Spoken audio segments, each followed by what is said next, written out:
नमस्कार प्रिय दर्शकों, स्वागत है आप सभी का। और आज हम कुंडली पर बात करेंगे प्रभु कृपा के बारे में। प्रिय दर्शकों, प्रभु कृपा का स्थान भी कुंडली में नवम स्थान को माना जाता है।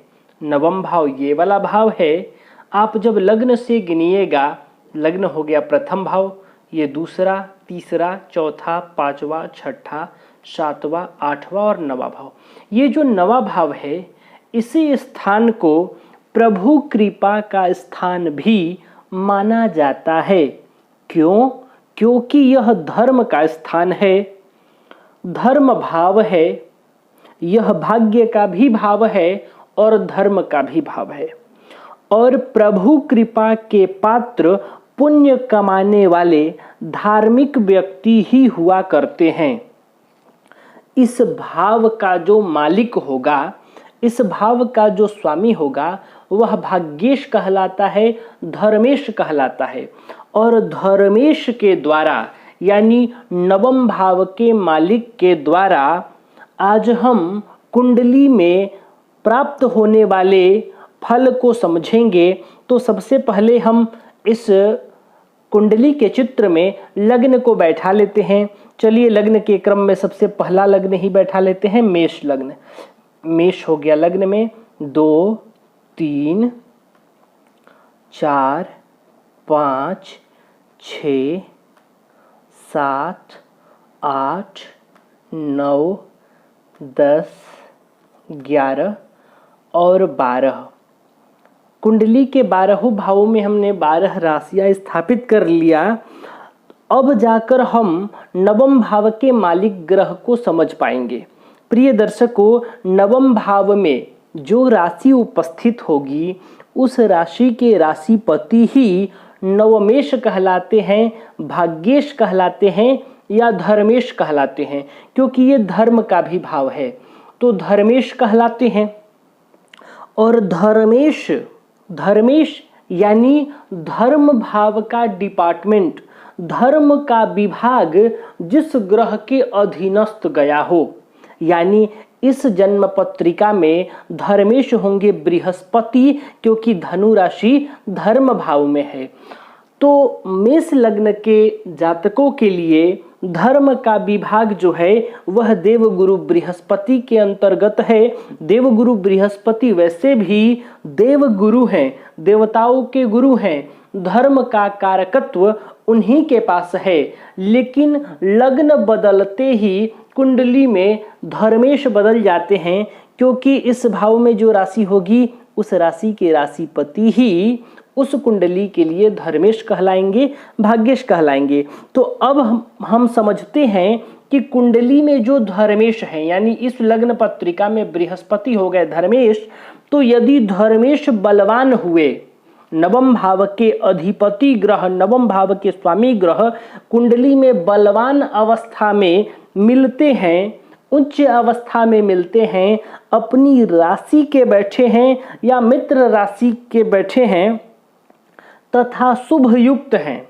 शुभ ग्रहों के साथ बैठे हैं अथवा शुभ ग्रहों की दृष्टि में हैं, तो प्रिय दर्शकों, बृहस्पति इस कुंडली में धर्मेश होने के कारण सर्वाधिक योग कारक ग्रह बनेंगे, त्रिकोण भाव के मालिक हैं।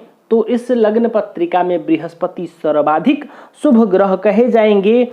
और इस स्थिति में जिस भाव में ये धर्मेश स्थित होंगे, यानी बृहस्पति जो हैं इस लग्न में, वह बृहस्पति कुंडली के जिस भाव में जाकर बैठे होंगे, जातक को अचानक अनायास दैव योग से, प्रभु कृपा से उस भाव द्वारा निर्दिष्ट वस्तु की प्राप्ति होगी। प्रिय दर्शकों, फिर से सुनिए, धर्मेश, भाग्येश, नवमेश जिस भाव में जाकर बैठेंगे, तो आप समझिए कि जिस भाव में बैठे और उस भाव से जो वस्तु देखी जाती होगी, जिस वस्तु का विचार होता होगा, उस वस्तु की प्राप्ति जातक को अनायास हो जाएगा, अचानक हो जाएगा। यह धर्म का स्थान है। तो आप समझिए कि प्रभु कृपा से, दैव योग से प्रभु के आशीर्वाद स्वरूप उस व्यक्ति को उस भाव से संबंधित वस्तुओं की प्राप्ति होगी।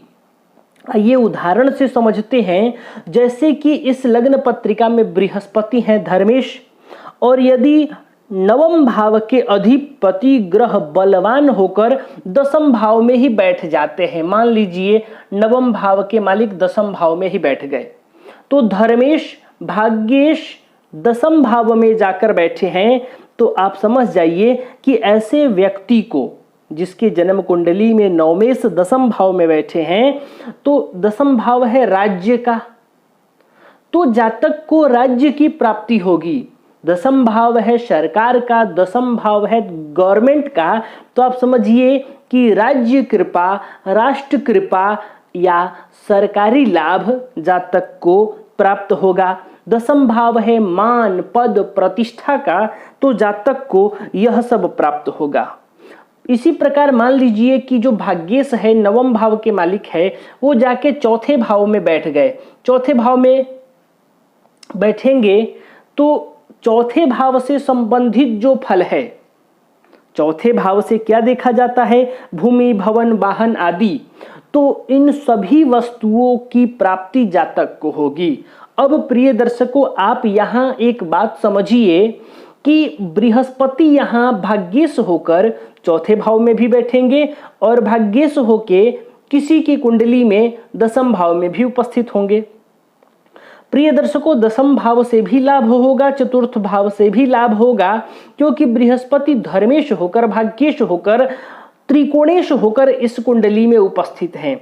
लेकिन जिस जातकों की कुंडली में ये दसम भाव में उपस्थित होंगे, तो आप यहाँ, मैंने दो भाव लिया अभी, चौथा भाव और दसम भाव, तो आप यहाँ देखिए कि जब चौथे भाव में बैठेंगे तो यह ज्यादा लाभप्रद होंगे दसम भाव के अपेक्षा।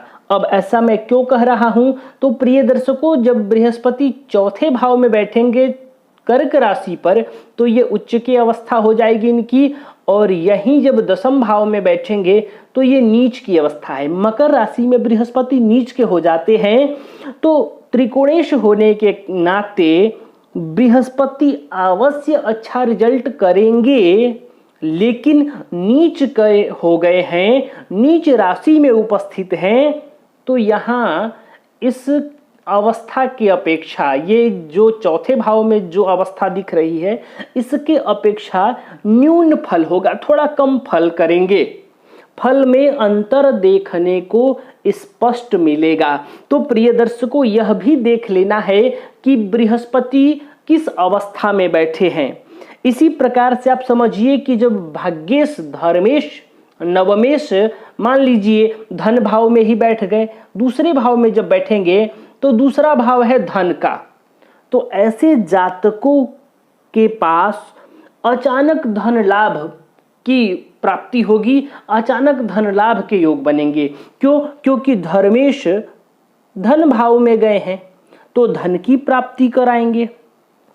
तो आप इसी प्रकार कुंडली के सभी भावों के बारे में समझ सकते हैं कि भाग्येश यानी नवमेश जिस भाव में जाकर बैठेंगे, उस भाव से संबंधित जो फल विचार किया जाता है, उस फल की प्राप्ति जातक को अवश्य होगा। हाँ, अब आपको यहाँ यह ध्यान रख लेना है कि बृहस्पति की अवस्था किस प्रकार से बन रही है। मैंने पहले ही कह दिया, बृहस्पति बलाबल के साथ होने चाहिए, बलवान होना चाहिए, शुभ ग्रहों से युक्त अथवा शुभ ग्रहों से दृष्ट होना चाहिए, तो उस अवस्था में बृहस्पति अधिक लाभप्रद होंगे। और यदि बृहस्पति पाप ग्रहों से पीड़ित हो गए, नीच राशि में बैठे हैं या अस्त होकर बैठे हैं, पीड़ित अवस्था में हैं, बलाबल के साथ नहीं बैठे हैं, बल का अभाव है, तो इस अवस्था में बृहस्पति का फल न्यूनतम देखा जा सकता है, फल की कमी देखी जा सकती है। तो प्रिय दर्शकों, आप भी अपनी जन्म कुंडली में देखिए भाग्येश धर्मेश की अवस्था, यानी आपके जन्म कुंडली में जो नवमेश बनते हैं उनकी किस प्रकार की अवस्था है, वह किस भाव में बैठे हैं और उस भाव में किस बलाबल के साथ बैठे हैं। जिस भाव में होंगे, यदि शुभ बलाबल के साथ होंगे तो उस भाव से संबंधित फल में आपको कहीं भी कोई त्रुटि या कमी देखने को नहीं मिलेगी। उस फल की, उस भाव से संबंधित फल की प्राप्ति आपको अवश्य होगी। तो प्रिय दर्शकों, आज के लिए बस इतना ही। तब तक के लिए हमें अनुमति दीजिए। नमस्कार।